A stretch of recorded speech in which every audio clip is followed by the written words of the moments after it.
السلام علیکم۔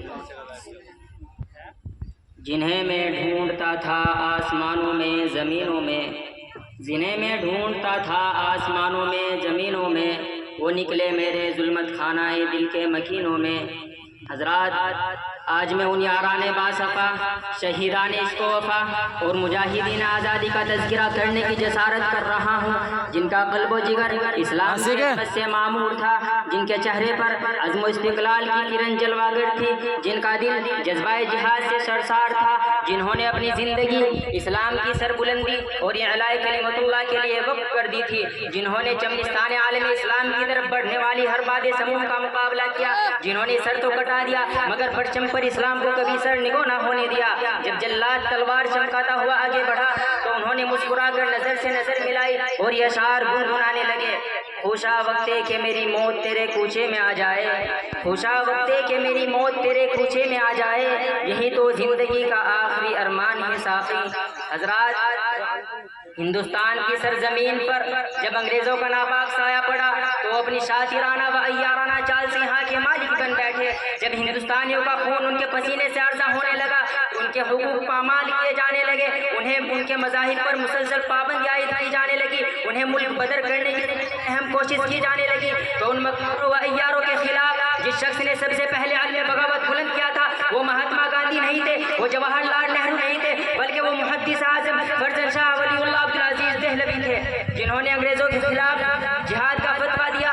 آپ کا فتویٰ کیا تھا؟ توپ یا برق بے اما تھا جو انگریزوں کے نخل تمنا پر بجلی بن کر گرا۔ یہاں تک کہ مدرسوں و خانقاہوں میں درس دینے والے علماء اکرام و مشائخ اعظام الجہاد الجہاد کا نعرہ لگاتے ہوئے فی سبیل اللہ نکل پڑے۔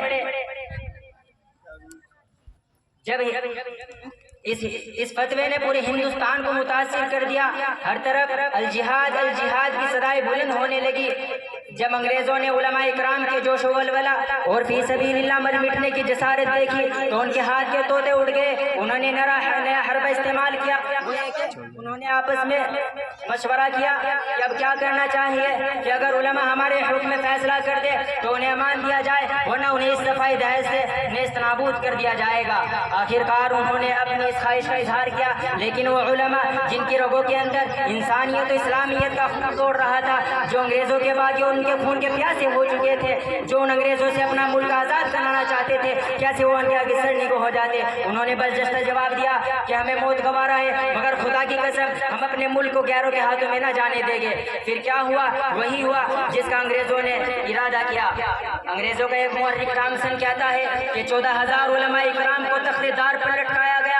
ٹامسن کہتا ہے کہ دلی کے چاندنی چوک سے لے کر خیبر تک کوئی درخت ایسا نہ تھا جس پر علماء اکرام کی گردنیں نہ لٹکی ہو۔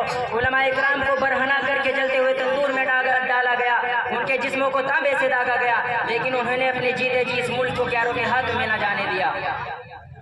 لیکن افسوس، حیف صد حیف، آج اس سرزمین ہند میں علماء ہند کو حقارت و ذلت کی نگاہ سے دیکھا جا رہا ہے۔